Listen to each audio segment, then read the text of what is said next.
Punjab Haryana farmer union ఢిల్లీలో ధర్నా చేయడానికి ఢిల్లీ యొక్క బార్డర్ వరకు చేరుకున్నారు. డైరెక్ట్గా పాయింట్కి వెళ్తే ఫార్మర్ చేస్తున్న ముఖ్యమైన డిమాండ్ తమ యొక్క పంటలకు మినిమం సపోర్ట్ ప్రైస్ అంటే ఎంఎస్పి గిట్టుబాటు ధర ఇవ్వాలి అని కోరుతున్నారు. ఈ ఎంఎస్పిను ఒక చట్టంగా చేయాలి, లీగల్గా చేయాలి అని డిమాండ్ చేస్తున్నారు.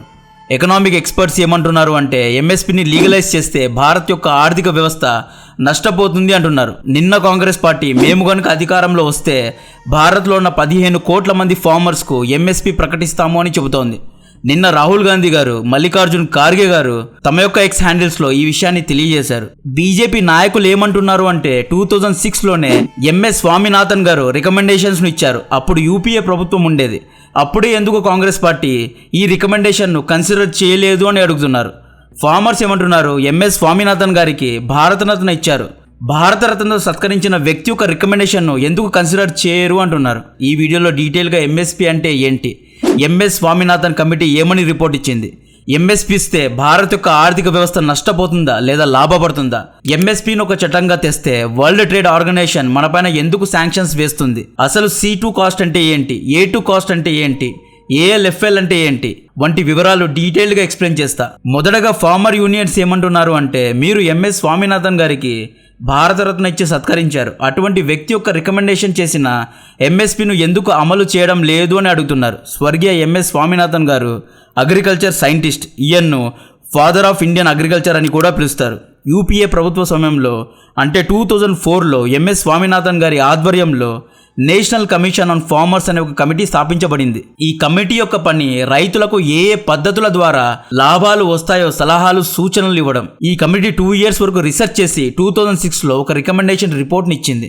ఆ రికమెండేషన్ రిపోర్ట్లో ఏముంది అంటే రైతులకు ఎంఎస్పి ఇవ్వాలి అంటే ప్రతి పంటకు గిట్టుబాటు ధర ఇవ్వాలి అని రికమెండ్ చేశారు.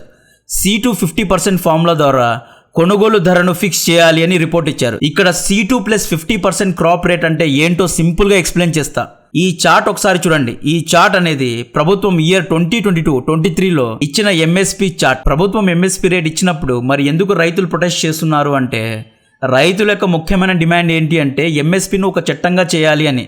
ప్రభుత్వం ఎంఎస్పి అయితే ఇచ్చింది, కానీ మార్కెట్లో బయ్యర్స్ ప్రభుత్వం చెప్పిన ఎంఎస్పి రేట్ కంటే తక్కువ రేట్లో కొనుగోలు చేస్తారు. కాబట్టి దీన్ని ఒక చట్టంగా చేస్తే ఎవ్వరు బేరాలు ఆడరు, ఎవ్వరు తక్కువ ధరకు కనరు. ఒకవేళ ఎంఎస్పి రేట్లో తమ పంట అమ్ముడు పోకపోతే రైతులు కోర్టుకు వెళ్లి కేసులు కూడా పెట్టొచ్చు. ఒకవేళ ప్రైవేట్ ఓనర్స్ గనుక మా యొక్క క్రాప్స్ ను కొనకపోతే ప్రభుత్వం ఎంఎస్పి ధర పెట్టి మా పంటలను కొనాలి, మా పంటలకు గ్యారంటీ ఇవ్వాలి అని రైతులు డిమాండ్ చేస్తున్నారు. మార్కెట్ ఫ్లక్చువేట్ అయినా, ధరలు పడిపోయినా మాకు గిట్టుబాటు ధర దొరకాలి అని అడుగుతున్నారు. సో స్వామినాథన్ గారు ప్రపోజ్ చేసిన C2 + 50% కాన్సెప్ట్ గురించి చెప్తా. ఒక పంట యొక్క ధరను 3 పారామీటర్స్లో ఫిక్స్ చేస్తారు. ఉదాహరణకు జొన్నలను తీసుకుందాం. ఈ చార్ట్ అనేది 2022-2023 ఇయర్ది. ఇక్కడ చూడండి, జొన్నల యొక్క 1 క్వింటాల్ ధర A2 ధర 1476 రూపీస్. 1 క్వింటాల్ అంటే 100 kg అన్నమాట. A2 ధర అంటే A2 అంటే 1 క్వింటాల్ పండించడానికి రైతుకు అయ్యే యాక్చువల్ కాస్ట్నే A2 అంటారు. యాక్చువల్ కాస్ట్లో విత్తనాలు, ఫర్టిలైజర్స్, పెస్టిసైడ్స్, ల్యాండ్ లీజు ఖర్చులు, లేబర్ ఖర్చులు, మందులు ఎక్సెట్రా అన్ని యాక్చువల్ కాస్ట్ కిందకు వస్తాయి. రైతు తన జేబు నుండి పంటను పండించడానికి ఖర్చు పెట్టిన డబ్బు అన్నమాట. జొన్నల యొక్క A2 + FL కాస్ట్ 1977 రూపీస్. ఇక్కడ FL అంటే ఫ్యామిలీ లేబర్. వ్యవసాయంలో రైతుతో పాటు రైతు యొక్క కుటుంబం కూడా పనిచేస్తుంది కాబట్టి కుటుంబ సభ్యుల కూలిని FL కాస్ట్ అంటారు. సో 1 క్వింటాల్ జొన్నను పండించడానికి actual cost plus family labour A2 + FL is equal to 1977 rupees అయ్యింది. నెక్స్ట్ C2 కాస్ట్ అంటే కాంప్రిహెన్సివ్ కాస్ట్ అన్నమాట. Actual cost plus family labour cost plus agriculture land యొక్క ఇంట్రెస్ట్, ట్రాన్స్పోర్టేషన్, ఇలా అన్ని miscellaneous ఛార్జెస్ను add చేస్తే వచ్చే కాస్ట్నే C2 cost అంటారు. C2 cost ఎంత? 2676 రూపీస్. స్వామినాథన్ గారు ఏమని రికమెండ్ చేశారు అంటే రైతులకు ఎంఎస్పి ప్రైస్ C2 + 50% ఫిక్స్ చేయాలి అంటున్నారు. ఇక్కడ C2 ఎంత? 2676 రూపీస్. దీంట్లో 50% యాడ్ చేస్తే 4014 రూపీస్ అవుతుంది. ఎంఎస్ స్వామినాథన్ గారి ప్రకారం జొన్నల ఒక ధర 4014 రూపీస్ ఉండాలి. అయితే అప్పటి కాంగ్రెస్ ప్రభుత్వం స్వామినాథన్ గారి రికమెండేషన్ను అమలు చేయలేదు. యూపీఏ ప్రభుత్వం 2007లో తెచ్చిన నేషనల్ పాలసీ ఆఫ్ ఫార్మర్స్ అనే బిల్ను C2 + 50% కాన్సెప్ట్ ప్రకారం అమలు చేయలేదు. ఇప్పుడు రైతుల యొక్క డిమాండ్ ఏంటి అంటే మాకు స్వామినాథన్ గారి రికమెండేషన్ ప్రకారం ఎంఎస్పి ఉండాలి అండ్ ఎంఎస్పిను ఒక చట్టంగా చేయాలి అని డిమాండ్ చేస్తున్నారు. ఇక్కడ గేమ్ ఒకసారి చూడండి. స్వామినాథన్ గారి ప్రకారం జొన్నల ఒక క్వింటాల్ ధర 4014 రూపీస్ ఉండాలి. కానీ ప్రభుత్వం ఎంఎస్పి ఎంత పెట్టింది? 2970 రూపీస్ పెట్టింది. లెట్స్ ఉదాహరణకు జొన్నలకు ధర 4014 రూపీసే ఉంది అనుకోండి. ఇంత ఖర్చు పెట్టి ప్రైవేట్ రిటైలర్స్ కొంటాడా? కొనడు. ఎందుకు కొనడు అంటే ఇంటర్నేషనల్ మార్కెట్లో ఒక క్వింటాల్ జొన్నల యొక్క ధర 1800 నుండి 3000 మధ్యలో ఉంది. రైతుల దగ్గర 4000 పెట్టి కొనే కంటే బయట నుండి వియత్నాం నుండి చైనా నుండి ఇంపోర్ట్ చేసుకుంటాడు. దీంతో ఇంపోర్ట్స్ పెరుగుతాయి. ఇంపోర్ట్స్ పెరిగితే ట్రేడ్ డిఫిసిట్ పెరుగుతుంది. ట్రేడ్ డిఫిసిట్ అంటే మనం ఎగుమతి కంటే దిగుమతి ఎక్కువగా చేసుకున్నప్పుడు ట్రేడ్ డిఫిసిట్ వస్తుంది అన్నమాట. ఒకవేళ మన ప్రభుత్వం లేదు మీరు ఇంపోర్ట్ చేసుకోకూడదు, మన రైతుల దగ్గరే జొన్నలను కొనాలి అని ఒక రూల్ పెడితే దాంతో ఏమవుతుంది? మిడిల్ క్లాస్ ప్రజలు నష్టపోతారు. ఎలా నష్టపోతారు అంటే ట్రేడర్స్ ఏం చేస్తారు? 4000 పెట్టి రైతుల దగ్గర జొన్నలను కొని మనకు 6000కు అమ్ముతాడు. ఎటుపోయి మూల్యం చెల్లించాల్సింది మిడిల్ క్లాస్ ట్యాక్స్ పేయింగ్ ప్రజలే. ఫార్మర్ ప్రొటెస్ట్లో బీజేపీ పార్టీ కానీ కాంగ్రెస్ పార్టీకు కానీ ఫార్మర్స్కు కానీ నష్టం లేదు. నష్టం మొత్తం ఎండ్ యూజర్స్కి, కన్స్యూమర్స్కే ఉంటుంది. 2024 ఎలక్షన్స్లో గెలవడానికి ఎంఎస్పి ఇస్తామని పార్టీలు హామీ ఇస్తారు. కానీ దాన్ని అమలు చేయడానికి 10 లక్షల కోట్ల నష్టం మనమే భరించాలి. ఇక్కడ ఎంఎస్ స్వామినాథన్ గారి రికమెండేషన్స్ తప్పు అని నేను చెప్పడం లేదు. ఆయన ఒక లెజెండ్. ఆయన గురించి విశ్లేషించే స్థాయి నాకు లేదు. బట్ స్వామినాథన్ గారు 2006 కాలం నాటి పరిస్థితులను దృష్టిలో పెట్టుకొని రికమెండేషన్స్ను ఇచ్చారు. ఇప్పుడు 2023 ఈ 17 ఏళ్లలో మార్కెట్ మారిందంటే తక్కువ ఖర్చుతో పంటను ఉత్పత్తి చేసే టెక్నాలజీస్ వచ్చాయి. ముఖ్యంగా కాంపిటీషన్ పెరిగింది.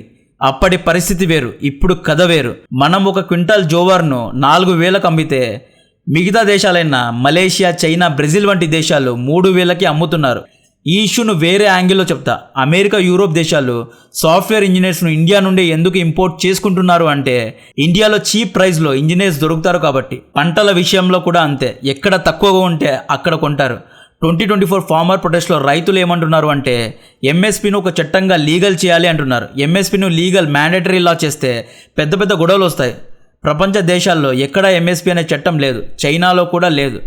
ఏఈఆర్సీ యొక్క డైరెక్టర్ అయిన ప్రమోద్ కుమార్ జోషి ఏమన్నారు అంటే ప్రపంచంలో ఇటువంటి చట్టం ఎక్కడా లేదు అన్నారు. ఒకవేళ ఎంఎస్పిను లీగల్ చేస్తే గిట్టుబాటు ధర దొరక్కపోతే రైతులు కోర్టుకు వెళ్తారు, లీగల్ కేసెస్ వంటి వేస్తారు.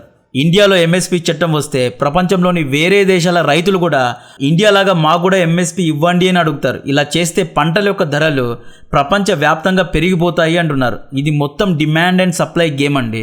సింపుల్గా దీన్ని ఎక్స్ప్లెయిన్ చేయాలి అంటే ఉదాహరణకు వరిని తీసుకుందాం. ఎక్కువ శాతం వరిని రైతులు ఒకేసారి పండించి మార్కెట్లో తెచ్చారు అనుకుందాం. లెట్సే 1,00,000 క్వింటాల్ వరి పండించారు అనుకుందాం. భారత ప్రభుత్వానికి కేవలం 50,000 క్వింటాల్ మాత్రమే అవసరం ఉంది. లెట్సే 50,000 క్వింటాల్ భారత ప్రభుత్వం ఎంఎస్పి రేట్ పెట్టి కొనింది. దీంతో భారత ప్రభుత్వం యొక్క ఎఫ్సిఐ గోడౌన్స్ వరితో నిండిపోయాయి. ఇక్కడ ఏమైంది? రైతులందరూ వరినే పండించారు. దీంతో వరి యొక్క సప్లై మార్కెట్లో ఎక్కువగా ఉంది. సో మార్కెట్లో సప్లై ఎక్కువగా ఉన్నప్పుడు ప్రైజెస్ అనేవి పడిపోతాయి. కాబట్టి private owners, private business mans MSP రేట్తో రైతుల దగ్గర వరిని కొనడు. దీంతో ఏమవుతుంది? మిగతా 50,000 క్వింటాల్ వరి రైతుల దగ్గరే ఉండిపోతుంది. ఎంఎస్పిను ఇంప్లిమెంట్ చేయడం అంత ఈజీ కాదు. చాలా ఫ్యాక్టర్స్ను కన్సిడర్ చేయాలి. లెట్సే ప్రభుత్వం రైతుల దగ్గర 1,00,000 క్వింటాల్ వరిని ఎంఎస్పి రేట్కే కొనింది అనుకుందాం. గోడౌన్స్లో పెట్టుకుంది అనుకుందాం. గోడౌన్స్లో డిమాండ్ కంటే సప్లై ఎక్కువగా ఉంది. దీంతో ఏమవుతుంది? ప్రభుత్వం 4,000కు వరిని కొని 2,000కి అమ్మే పరిస్థితి వస్తుంది. 2,000 లాస్ ప్రభుత్వం భరించాలి. ప్రభుత్వం అంటే ట్యాక్స్ పేయర్స్ భరించాలి. ఇటువంటి సమస్యను అధిగమించాలి అంటే రైతులు వేరు పంటలను పండించాలి. అప్పుడు డైవర్సిటీ ఉంటుంది.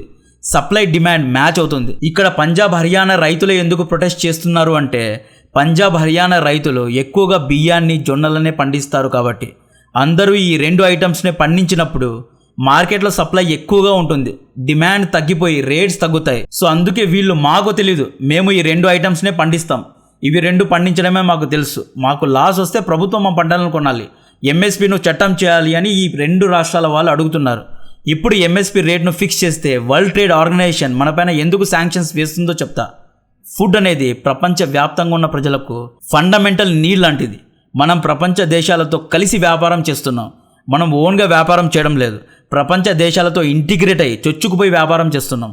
మనది క్యాపిటలిస్టిక్ ఎకానమీ. ఒక దేశంతో ఇంకొక దేశం ఇంటిగ్రేట్ అయ్యి వ్యాపారం చేస్తోంది. మనం మన ఇష్టానికి ఎంఎస్పీ లాస్ను తీసుకురాలేము.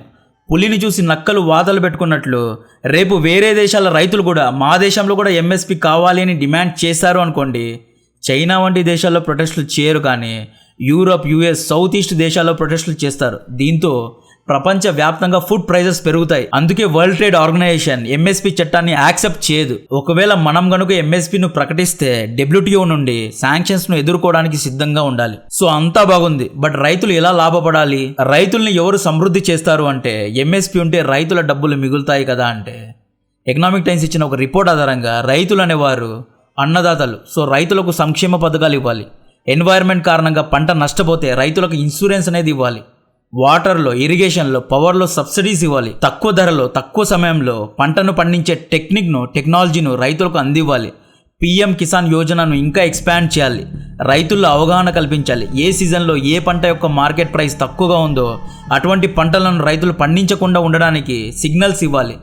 మార్కెట్ యొక్క ట్రెండ్ను రైతులకు అర్థమయ్యేలా చెప్పాలి. సాఫ్ట్వేర్స్ను తీసుకురావాలి. అగ్రికల్చర్ సీజనల్ మార్కెట్ను యూజర్ ఫ్రెండ్లీ చేయాలండి. కేవలం బియ్యం, వరి, గోధుమలు ఒక్కటే కాదు, వేరువేరు పంటలను పండించే విధంగా రైతులకు తర్ఫీదు ఇవ్వాలి.